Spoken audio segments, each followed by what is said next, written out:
आज की डेट में जितने भी बड़ी बड़ी कंपनीज है, जैसे कि टाटा ग्रुप है, बिरला ग्रुप है, अदानी ग्रुप है, अंबानी ग्रुप है, ये जितने भी ग्रुप्स है, ये लोग जो है एक्चुअल में खुद के अपने बिजनेस में बैठ के जो है काम नहीं करते हैं, बल्कि इन्होंने जो है बहुत सारे ऐसे टीम मेंबर्स हायर कर लिए, बहुत सारी अपनी मैनेजमेंट की टीम बना ली है, जो कि इनके ना रहते हुए भी जो है काम करके देती है। और ये जो है सबसे बड़ी प्रॉब्लम भी रहती है एक जो है छोटा स्मॉल बिजनेस अगर रहता है तो उसके लिए, क्योंकि जब वो स्टार्टिंग में जब वो स्टार्ट करता है तो उसको जो है एक्चुअल में नॉलेज नहीं रहती कि मुझे जो है किसको हायर करना चाहिए, किसको नहीं हायर करना चाहिए। लेट से आपने कल को एक राशन की दुकान ओपन की या फिर कोई फैक्ट्री ओपन कर दी, तो आपको एक्चुअल में कौन से टीम मेंबर्स को रखना चाहिए, आपके प्रॉपर जो कॉर्पोरेट के स्ट्रक्चर होते हैं वो आके डेवलप कैसे किए जाते हैं, ये सारी चीज़ें मतलब जितने भी टीम मेंबर्स आपको लगते हैं, एक प्रॉपर मैं आपको जो कॉर्पोरेट स्ट्रक्चर है वो आपको मैं आज के इस वीडियो में डिटेल में बताऊंगा कि आखिर कौन होते हैं सेल्स एग्जीक्यूटिव, उनका रोल क्या होता है, टीम लीडर क्या होता है, मैनेजर क्या होता है, फ्लोर मैनेजर क्या होता है, इसके अलावा सीटीओ है, सीईओ है, इसके अलावा चेयरमैन है, एमडी है, आखिर कौन सी पोजीशन किसके बारे आती है और उनका जो है क्या रोल्स एंड रिस्पॉन्सिबिलिटी रहता है, उसके बारे में आपको इस वीडियो में डिटेल में बताने वाला हूं। तो ये वीडियो अगर पसंद आएगी तो वीडियो को लाइक करके जाना,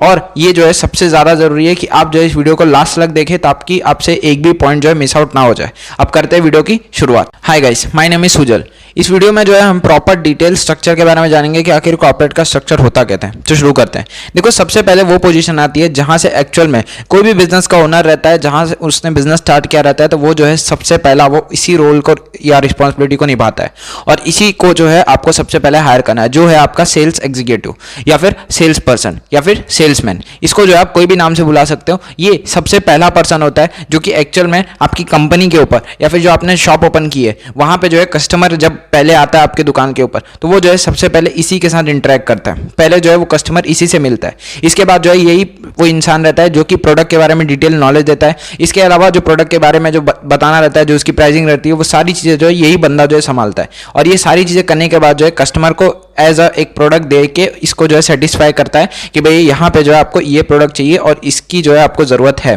तो सबसे पहला जो पोजीशन होता है वो होता है सेल्स पर्सन का। इसके अलावा जो दूसरा उसके ऊपर रहता है वो आता है टीम लीडर का। अब टीम लीडर की बेसिकली जो नाम से ही आपको पता चला है कि टीम लीडर की रिस्पॉन्सिबिलिटी है कि एक जो है टीम को लीड करना। इसका मतलब ये हो गया, आप ऐसे समझ लो कि आपकी जो एक छोटी सी दुकान है, मान लो आपकी एक इलेक्ट्रॉनिक की दुकान है। इलेक्ट्रॉनिक की दुकान में क्या होता है कि बहुत सारे जो है डिवाइसेस रहते हैं, जैसे कि आपका टीवी का सेक्शन हो गया, एसी का सेक्शन हो गया, आईटी फील्ड के हो गया, इसके अलावा आपका मोबाइल हो गया, होम अप्लायंसेस के हो गया, ऐसे बहुत सारे जो है सेक्शन डिवाइडेड रहता है अलग अलग। तो उसमें जो है अलग अलग जो है टीम में उसको जो है डिवाइड कर दिया जाता है कि भैया आईटी सेशन जो है एक ग्रुप संभालेगी, फिर मोबाइल काउंटर जो है एक ग्रुप संभालेगी, इसके अलावा होम अप्लायंसेस कोई और संभालेगा, और उसके ऊपर जो है एक एक जो है टीम लीडर को बैठाया जाता है कि वहां पे जितने भी सेल्स एग्जीक्यूटिव काम करें, मान लो कि एक आईटी टीम में जो है 4 एग्जीक्यूटिव काम करे, तो उनके जो ऊपर रहेगा वो रहेगा टीम लीडर, जो कि उस टीम को लीड करने का काम करेगा, उस टीम को जो है संभालने का काम करेगा, उनको कौन सा टारगेट देना है, उनको क्या टारगेट देना है, उनको कब अचीव हुआ या नहीं हुआ, ये सारी चीज़ों की जिम्मेदारी जो है इनके ऊपर रहेगी। और इसके अलावा अगर कस्टमर जो है सेल्स एग्जीक्यूटिव से नहीं संभला जाता है तो वो जो है टीम लीडर के हाथ में जाता है। टीम लीडर भी उसको जो है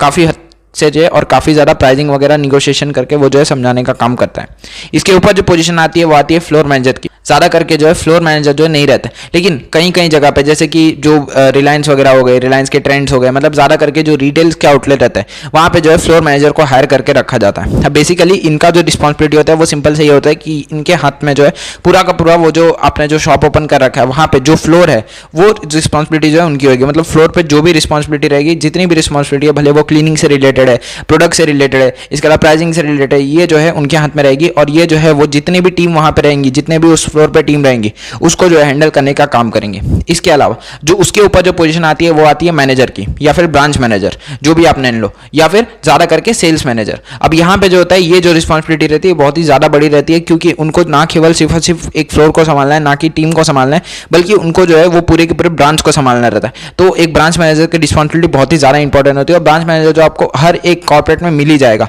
भले आप बैंक की बात करो, भले आप रिटेल की बात करो, फैक्ट्री की बात करो, या किसी भी चीज की बात करो, वहां पे जो है मैनेजर जो है रहेगा ही रहेगा, क्योंकि मैनेजर ही वो बंदा होता है जो कि वो पूरे के पूरे जो ग्रुप रहता है उसको संभालता है। इसके अलावा जो वहां पे जितने भी लोग काम करते हैं वो सबको हैंडल करने का काम करता है, उनकी अटेंडेंस को देखना, उसकी बाकी चीजों को देखना, वो सारी चीजें जो है मैनेजर के हाथ में रहती है, और एक मैनेजर की बहुत ही बड़ी रिस्पॉन्सिबिलिटी रहती है। इसके ऊपर जो पोजीशन आती है वो आती है रीजनल मैनेजर की, या फिर आप बोल सकते हो कि एरिया मैनेजर, दोनों भी आप नाम दे सकते हो। बेसिकली ये जो रिस्पॉन्सिबिलिटी है कुछ इस तरह से रहती है। मान लो आपने एक शॉप ओपन करके रखी है और आपने जो है एक शॉप जो ओपन कर रखी है, मान लो आप मुंबई में रह रहे हो, अब मुंबई में जो बहुत सारे लोकेशन में आपने शॉप ओपन करके रखा हुआ है, तो जो पूरे मुंबई है, मुंबई में जो वेस्टर्न लाइन का एरिया है, वेस्टर्न लाइन के एरिया में जो है विरार से लेकर जो बाकी का जो मुंबई सेंट्रल तक का एरिया है, वहां पे जो है कौन संभालने का काम करेगा, तो वो जो है एरिया मैनेजर के हाथ में दिया जाता है कि आपके हाथ में जो है 2-4 ब्रांच जो है एक साथ आपके ऊपर रहेंगे कि इस ब्रांच की रिस्पॉन्सिबिलिटी जो है आपके हाथ में। अब बेसिकली एरिया मैनेजर या इनका काम जो होता है वो सिंपल से ये होता है कि ये जो है हर एक ब्रांच के अंदर विजिट करते हैं, जितने भी इनको ब्रांच दिए रहते हैं वो इस ब्रांच में विजिट करेंगे, वहां पे जो की परफॉर्मेंस इंडिकेटर है हर एक के, इसके अलावा ब्रांच कैसा परफॉर्म कर रही है, अप डाउन है या नहीं है, मैनेजमेंट के साथ काम करना, नए नए आइडियाज को शेयर करना, टीम आगे कैसे बढ़ पाएगी, टीम को मोटिवेट रखना, ये सारा काम जो होता है ये सारा का सारा रीजनल मैनेजर या फिर एरिया मैनेजर के हाथ में होता है। इसके अलावा जो ऊपर इनकी पोजीशन आती है वो आती है स्टेट मैनेजर की या फिर स्टेट हेड की। अब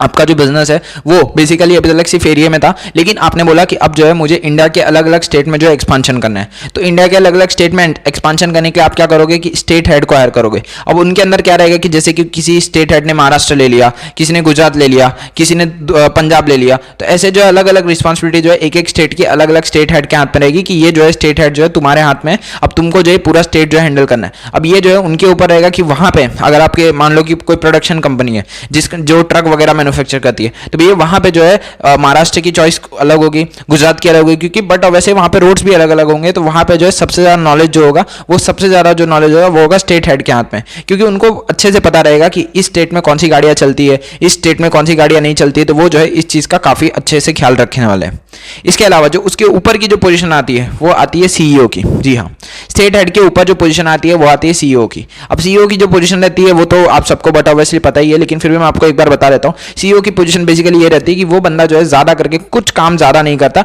उनका काम सिर्फ इतना रहता है कि वो जो है जो कंपनी जो रन हो रही है उसकी मैनेजमेंट को अच्छे से संभाले, मतलब उसके अंदर जो जितने भी हेड है,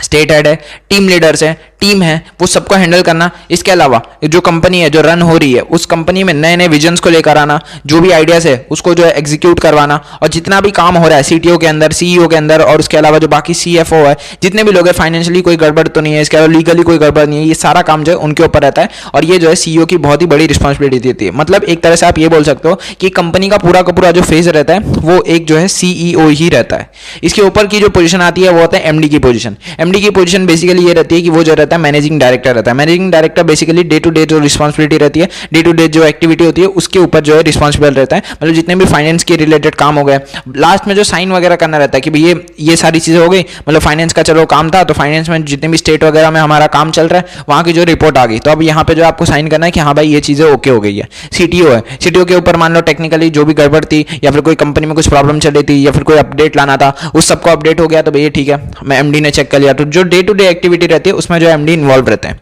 इसके अलावा जो सबसे टॉप पोजीशन आती है वो आती है चेयरमैन की पोजीशन। अब यहाँ पे जो है चेयरमैन भी हो सकते हैं, शेयर होल्डर भी हो सकते हैं। अब इनके हाथ में जो ज्यादा कुछ नहीं रहता, ये सिर्फ कंपनी का बस ये रहता है कि भैया ये जो है सिर्फ प्रॉफिट्स को एंजॉय करते हैं, इनके हाथ में सिर्फ इतना ही काम रहता है। अब यहाँ पे आप लोग बहुत लोग बोलोगे कि भैया यहाँ पे आपने डायरेक्ट सीईओ की पोजीशन ला दी, एमडी की पोजीशन ला दी, चेयरमैन की ला दी, लेकिन सीटीओ सीईओ की तो लाई नहीं। अब बेसिकली ये जो मैंने प्रॉपर जो कॉर्पोरेट स्ट्रक्चर बताऊं ये जो है ये उस हिसाब से मैं बताऊं कि एक शॉप से लेकर जो एक प्रॉपर जो कॉर्पोरेट स्ट्रक्चर रहता है मैंने वहां तक का बताऊं कि एक जो रिटेल का जो धंधा रहता है वो आखिर कैसे काम करता है। अब इसके अलावा जो दूसरी जो मैनेजमेंट की टीम रहती है वो जो रहती है टॉप मैनेजमेंट की रहती है, जिसके अंदर आपके एचआर रहते हैं। एचआर जो रहते हैं वो बेसिकली हायरिंग वगैरह में इन्वॉल्व रहते हैं। उसके अलावा जो दूसरे रहते हैं हायरिंग के अलावा जो एचआर की टीम रहती है, हायरिंग की टीम में एचआर की टीम में भी बहुत सारे मेंबर्स रहते हैं, सीनियर एचआर रहता है, जूनियर एचआर रहता है, तो ये जो ऐसे बहुत सारे टीम मेंबर्स रहते हैं उसके अंदर भी। इसके अलावा जो पोजीशन आती है जो फाइनेंशियली जितनी भी जो चीजें देखनी रहती है वो सबको देखने के लिए जो है चीफ फाइनेंशियल ऑफिसर होता है, जिसको आप लोग सीएफओ भी शॉर्टकट में बोलते हो। इनके ऊपर जो है पूरे की पूरे फाइनेंस की जिम्मेदारी रहती है। बेसिकली जितना भी इंडिया के अंदर अगर आपका व्यापार चल रहा है तो पूरे इंडिया के अंदर जितने भी व्यापार चले उसमें जो भी फाइनेंशियली जितना भी हिसाब किताब देखना रहता है वो सारा का सारा जिम्मेदारी जो है सीएफओ ही मैनेज करता है। इसके अलावा आज के टाइम में बहुत ज्यादा टेक्नोलॉजी का जमाना है, तो जो है सीटीओ की भी आपको जरूरत पड़ती है, जो कि होता है चीफ टेक्निकल ऑफिसर। आपके एप्लीकेशन है, वेबसाइट है, काम कर रही है, नहीं कर रही है, कोई अपडेट लाना है, कुछ प्रॉब्लम हो गया, कोई साइट काम नहीं कर रही है, आपकी कंपनी अच्छे से परफॉर्म कर रही है, तो उस वेबसाइट पे जो भी एप्लीकेशन के थ्रू करिए, जैसे कि अमेजॉन हो गया, अमेजॉन जो है सीटीओ हायर करके रखता है ताकि टेक्निकली जो भी गड़बड़ होगी वो जो है सीटीओ के हाथ में रहेगा। इसके अलावा जो दूसरा रहता है वो रहता है chief legal officer. Basically chief legal officer का सिंपल सा काम ये रहता है कि भैया जितनी भी लीगल तरीके से जो भी इंफॉर्मेशन रहती है, मान लो कोई कंपनी रन कर रही है तो उस कंपनी का रन कर रही है तो वहाँ पे जो बहुत सारे एम्प्लॉय काम कर रहे हैं, लीगली बहुत ज़्यादा प्रॉब्लम कभी कभी फेस करनी पड़ती है कंपनी को। इसके अलावा अगर आपको कोई कंपनी एक्वायर करनी है तो वहाँ पे लीगली आप क्या क्या एक्शन लोगे, कौन से डॉक्यूमेंट लगेंगे, क्या लगेगा, ये जितना भी काम रहता है वो सारा का सारा जो काम रहता है वो चीफ लीगल ऑफिसर हैंडल करता है। इन सब के हटकर जो है डायरेक्टर भी रहता है, जो कि बोर्ड ऑफ डायरेक्टर के नाम से जाने जाते हैं। वहाँ पे जो है बेसिकली 2 डायरेक्टर मिनिमम रहने चाहिए और ज़्यादा से ज़्यादा आप जो है एक कंपनी में 15 डायरेक्टर जो हायर करके रख सकते हैं। और इसके अलावा और भी जो पोजीशन होती है एमडी के ऊपर जो रहता है वो रहता है चीफ एमडी भी रहता है। तो वहाँ पे जो है चीफ एमडी का काम रहता है कि भैया वो जो है एमडी से भी ज़्यादा हायर पोजीशन पे रहता है। तो कोई कोई रहता है कि भैया डायरेक्टर में से ही चुन के बना दो, या फिर नहीं तो फिर आप अलग से भी हायर कर सकते हो। तो ये सारी जो है जितनी भी रिस्पॉन्सिबिलिटी मैंने आपको बताई, तो इतनी जो है प्रॉपर कॉर्पोरेट का स्ट्रक्चर रहता है और इतने सारे लोग जो है एक कंपनी में काम करते हैं पर्टिकुलरली, और उनके जो है ये सारे रोल्स एंड रिस्पॉन्सिबिलिटी होते हैं। आई होप आपको इस वीडियो में डिटेल में आपको समझ में आया होगा कि आखिर कौन सा काम जो है किसका रहता है और कौन कौन से काम के लिए आपको कौन कौन से लोग को हायर करना चाहिए। अगर वीडियो पसंद आई होगी तो वीडियो को लाइक करना, चैनल को सब्सक्राइब करना, और अगर आपको किसी और टॉपिक पर अगर वीडियो चाहिए तो उसके लिए मुझे कमेंट सेशन में लिख के बता देना। मैं आपके कमेंट्स को पढ़कर उसके ऊपर वीडियो बना दूंगा।